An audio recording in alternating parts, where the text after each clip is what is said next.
Hello বন্ধুরা, তোমরা সবাই কেমন আছো? আশা করি সবাই খুবই ভালো আছো। আমি সুমনা চলে এসেছি আরেকটি নতুন ভিডিও নিয়ে। তো ভিডিওটি শেষ পর্যন্ত দেখো আর সঙ্গে থাকো। আজকে আমরা গিয়েছিলাম একটা অন্যরকম কাজে। তো কাজ বলতে একটু অন্যরকম কিছু, তো আমি না বললে তোমরা বুঝতেই পারবে না। তো আমাদের যে গাড়িটা আছে, যে বাইকটা আছে, সেটা হলো সুজুকির। তো সেখান থেকে আমাদেরকে ডাকা হয়েছিল যে আজকে ওখানে র্যালি হবে। তো আমাদেরকে ডাকা হয়েছিল, হঠাৎ করেই ডাকা হয়েছিল। তো আমরা তাড়াতাড়ি করে চলে গিয়েছিলাম। আমরা কখনো আগে যাইনি, এই ফার্স্ট টাইম। তো সেখানে গিয়েই আমাদের দুজনকে দুটো টি শার্ট দেওয়া হয়েছিল, হেলমেটও দেওয়া হয়েছিল বলালিতে যাওয়ার জন্য। সেখানে গিয়ে দেখি প্রচুর বাইক ছিল আর অনেক লোকজনও ছিল। সবাইকে একটা করে টি শার্ট দেওয়া হয়েছিল আর বলা হয়েছিল যে ওরা ইনস্ট্রাকশন দেবে আমাদেরকে, সেই জায়গাগুলো বাইকটা নিয়ে ঘুরতে হবে, স্লো রাইড করতে হবে। কিন্তু এখানে আমি ফাস্ট করে দিয়েছিলাম ভিডিওটা, ওই জন্য তোমাদের মনে হচ্ছে খুব স্পিডে যাচ্ছে, কিন্তু খুব স্লো যাচ্ছিলাম সবাই। আর যে কজন ছিল সবাইকে একটা করে ওই টি শার্ট দেওয়া হয়েছিল ব্ল্যাক কালারের, আর পিছনে লেখা ছিল আই এম জিক্সার। তো দেখতে খুবই সুন্দর লাগছিল। আর প্রত্যেকটা বাইক তো সুজুকির বাইক, সেম দেখতে, শুধু দু একটার কালার একটু ডিফারেন্ট, কিন্তু একই রকম দেখতে আর একই রকম কালারের ড্রেস পরা সবাই। খুবই সুন্দর লাগছিল। রাস্তার পাশ দিয়ে যখন যাচ্ছিলাম গ্রামের মধ্যে দিয়ে, তখন সবাই রাস্তার পাশে দাঁড়িয়ে অনেকেই ভিডিও করছে, তাকিয়ে তাকিয়ে দেখছে। তো খুবই ভালো লাগছিল। পাবলিক এক্সপ্রেশন অতটা তোমাদেরকে দেখাতে পারছি না।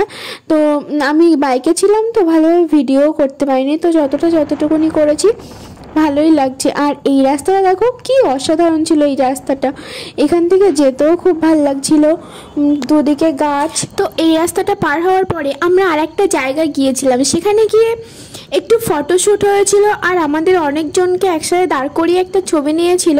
তো সেটার আমি আর ভিডিও ক্লিপ নিলাম না। তারপরে আমরা ঢুকে গেলাম ধান্যকুড়িয়ার মধ্যে। তোমরা অনেকেই চেনো ধান্যকুড়িয়া কোন জায়গাটার কথা বলছি আমি।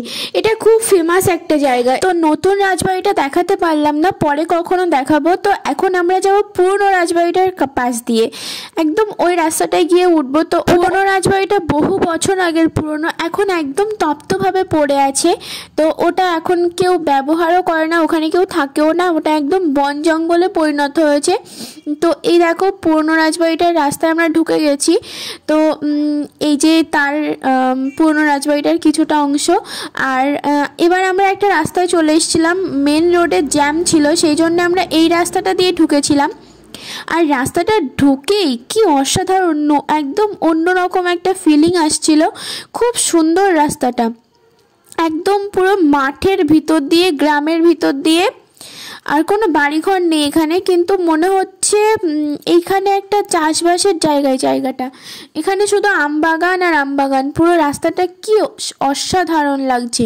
আর ওয়েদারটাও ছিল খুবই সুন্দর। আর দেখো এবারে আমরা যেতে যেতে একটা দুটো ঘর বাড়ি পাবো। তো এবার দেখো একদম একটা গ্রামের মধ্যে ঢুকে গেলাম। এখান থেকে আমরা সোজা মেন রোডে উঠবো। তো এখান থেকে আমরা মেন রোডে উঠে গেছি, কিন্তু এটা ঠিক কোন রাস্তা আমি একদমই চিনতে পারছিলাম না। তো এখান থেকে সোজা আমরা সোনা হোটেলে চলে এসেছি।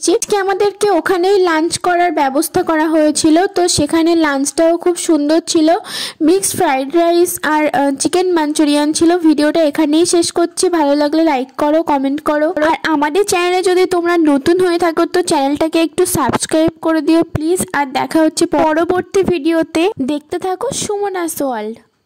বাই।